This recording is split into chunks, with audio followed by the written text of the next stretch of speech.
Hi, I'm Liz Schrum for the Wisconsin Technology Council, here with WisBusiness.com, the show.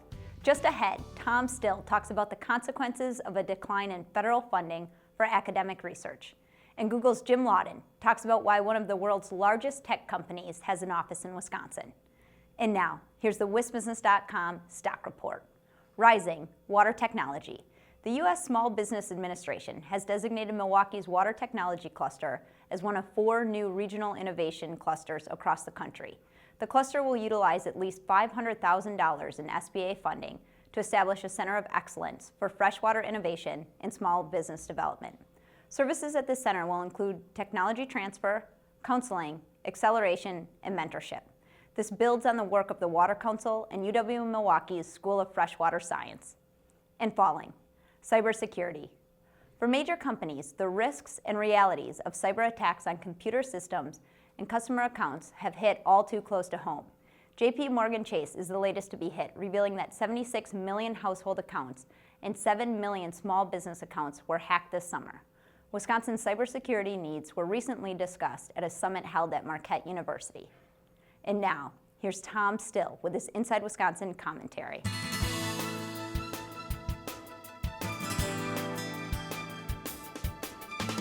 Yoshi Kawaoka is known worldwide for his work on avian influenza viruses, the likes of which wiped out 40 million people in 1918. This talented UW-Madison researcher has also spent time studying strains of the Ebola virus, which has now found its way to the United States from West Africa. Trouble is, Kawaoka's Ebola research is largely in the past tense because federal funding for the project ran out just as some promising results were reported. It's a close-to-home example of how stagnant and even dwindling federal support for academic research, especially in the life sciences, can hamper society's ability to address public health challenges. Speaking at a meeting of the Wisconsin Innovation Network in Madison, Kawaoka said he and his team had created a potential Ebola vaccine by extracting the gene that tells the active virus to multiply. Several promising tests were conducted with non-human primates. That's when the money ran out. Kawaoka could not proceed with tests to determine whether the vaccine regimen might work with humans. His case is an example of what can happen if federal dollars for research conducted in major universities continues down a start and stop path. The surge in federal support for academic R&D that began at the dawn of the space age and accelerated in the 1990s and 2000s has slowed in recent years and actually declined in 2012 for the first time since records were kept. The current decline is worrisome for leaders in some of Wisconsin's leading research institutions. In 2012, UW-Madison ranked 3rd among all U.S. universities in total academic R&D spending at $1.2 billion. Half of that investment came from federal sources. The mix of federal R&D dollars was roughly the same at the Medical College of Wisconsin and the UW-Milwaukee, which are 2nd and 3rd on the Wisconsin list. Have universities always spent federal R&D dollars in the most efficient way? Well, no, but with private industry conducting less freestanding research and engaging in more partnerships with universities, the prospects for more results-driven work are improved. Is a vaccine for Ebola or another threat to public health just around the corner? We may never know if the money to help find the answers is never spent. Thanks, Tom. I'll be right back with the head of Google's Madison office. White Hirschbeck Dudek represents companies at all stages of development and in a wide range of industries to navigate the legal challenges of regional, national, and global growth. At WHD, every stage takes center stage. We're back with Jim Laudon, who heads Google's offices in Madison. Welcome, Jim. Thank you, Liz. It's great to be here. Tell us a little more about yourself and your ties to Madison, even before Google came to town.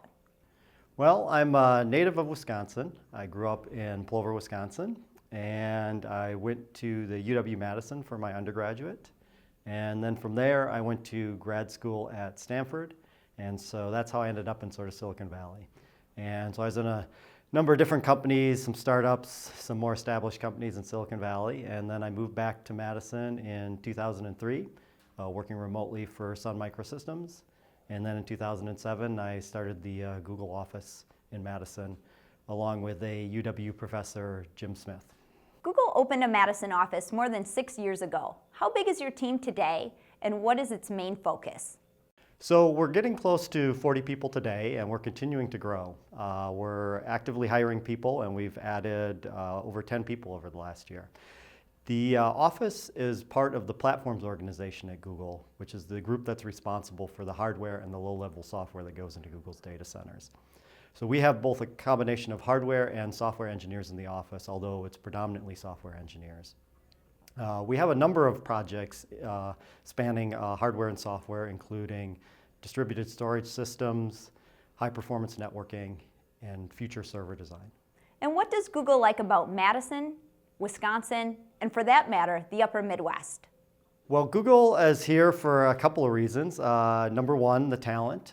There's a lot of great people in the area. We have a very strong computer science program at the UW-Madison, and so we draw a lot of people from there as well as from other companies and programs in the area. And the other thing we really like about Madison is there's a great quality of life here, and so we're able to attract a lot of people with the high quality life. It's much more affordable here compared to Silicon Valley, and there is a lot of opportunity for people to do outdoor activities. Madison's a nice sized city. It's not too small, not too large, so it has sort of the advantages of both larger cities and smaller cities. Thanks, Jim, and thank you for watching this edition of WisBusiness.com, the show. The show is produced by WisBusiness.com and the Wisconsin Technology Council, and sponsored by White Hirschbeck Dudek, MGNE, and UW-Milwaukee. Visit our websites to read and learn more. I'm Liz Schrum of Talent But Executive Search. See you next time.